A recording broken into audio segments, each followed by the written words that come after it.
Hi, welcome to another ransomware analysis video where today we will be looking at the ZeroRansom sample. So we're going to download the sample first just with the SHA-256 value. We now have that on the desktop. We can see that we have a .NET assembly file, so that's going to be good. When it comes to disassembly, we know that we're going to get some pretty high level code through DNSpy rather than doing it all through IDA Pro. That's cool, so let's run PE scanner, just get some information about the PE headers, stuff like that. Check for strings in here that are longer than 10. And yep, so .NET. There's no sign of a ransom note in here, but we can see some indicators such as crypto stream mode, encrypt note, encrypt file, encrypt folder, create encryptor, stuff like that, which is a good indicator that, well, at least it's going to be doing some encryption. So if it's a file that you've not downloaded specifically do some encryption or archiving, stuff like that, then it's likely malicious. We can also see SMTP delivery mode, a couple of mentions of SMTP here, so it might be looking to send or receive data using the SMT protocol. So in PE scanner, we're not seeing as much information as we would see quite often. It's not doing a virus scan here either. We've only got one import, so not too much we can really glean from that, and that's fine. So I'm going to jump over to the Windows system now, and I'm not going to do dynamic analysis on this today. The reason being, the sample won't run for me. I have a good idea why that is, so I'll explain that in a little while. Just a note as well, I'll add a link in the description to an article about removing the ZeroRansom ransomware and potentially recovering files. It's not something I've been able to verify myself because I haven't done dynamic analysis on it, but it's worth taking a look at if by any chance you get hit by this. So here we can see a local host address going to index.php. It's going to do create random pass first. It's going to send the password and then it's going to start the encryption. We have some string here.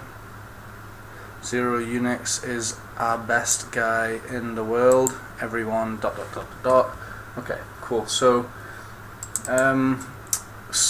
well, let's have a look. Where was that starting? So this was starting with create random pass.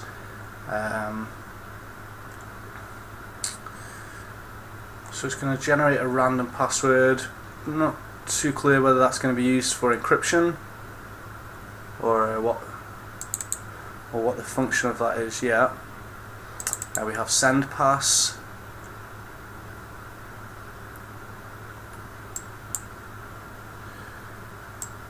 Which we have smtp.gmail.com. we have a couple of Gmail email addresses and what looks like a password, decrypt key.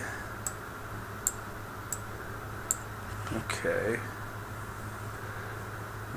.text files, go to special folder. So alright, let's go back to main again. So it's gonna, and then the final stage there is going to be start encrypt. Nothing too unusual there. Going to start loop through encrypting folders by the looks of it. Encrypt note. This is the note it's going to drop in encrypt note readme.txt with 4 steps. So when we told it our files are encrypted, don't do anything stupid like turn off your antivirus, blah blah blah. Okay. Encrypt folder, so looks like these are the extensions it's going to be specifically looking for.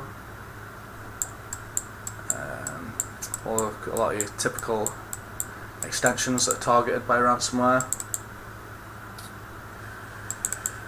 Okay, that's fine. So I'm going to shut that down. I mentioned whenever we were looking at this on Remnux that we'll be able to get a better view of the code through DNSpy. So if I open this up, I can go in and have a look at the code.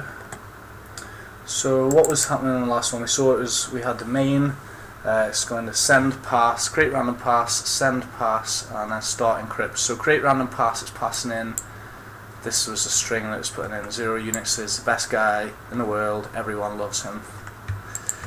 Create random pass, that's running through a hash function. So it took in the length and it took in the hash. So okay, so it looks like that's going to be a generic hard-coded value it's going to use to create that. We then had send pass. So here we have the email addresses. Yep, a password. The subject is going to send in the program's username and comp name and a decrypt key, and then program.gpassword. So it looks like it's sending, or it's indicating that it's going to be sending the decryption key to this email address, to one of these email addresses, to, okay, so it's going mail address and then the to address. And it's going to send it from this address to this address, which is going to be a decryption key.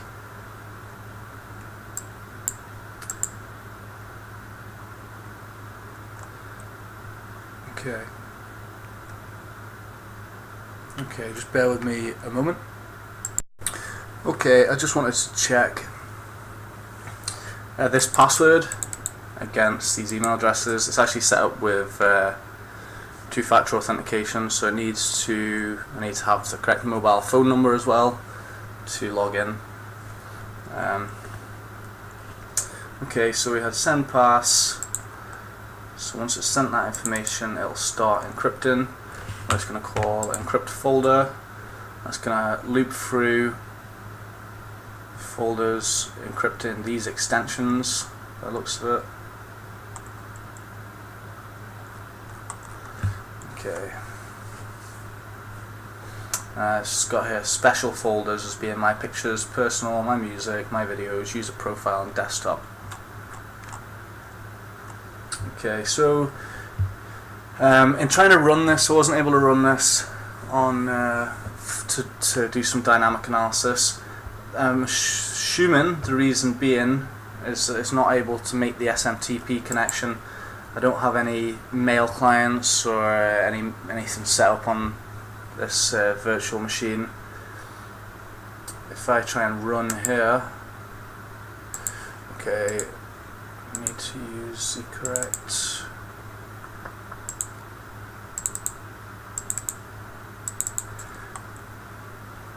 need to use 32-bit DNSpy.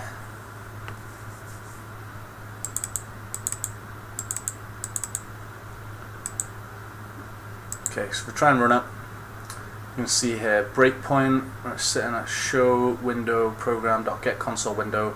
Next, it's going to try to see on network interface get network available. It'll create this random pass. It'll send the pass. So continue. And there we go. An unhandled exception. So system.net.mail SMTP exception. SMTP server requires a secure connection, or the client was not authenticated, and we're getting this error message. So it's not something I'm going to spend any time trying to resolve. Something I might need to set up for future if we have other similar ransomware samples, but it's not a major ransomware campaign. I think the static analysis is enough to verify that it is a malicious sample. So I'm just going to leave that. So we'll conclude that video there. If you have any suggestions regarding the running the sample, if I was doing something, if there's something else I needed to do there, and if you think maybe it wasn't just related to the SMTP server, let me know. As I say, if you know of anybody who gets hit by this ransomware, I've left a link in the description, some information about recovering files and removing the ransomware. So that's it. I hope you enjoyed the video. If you did, give it a like and subscribe. Thanks.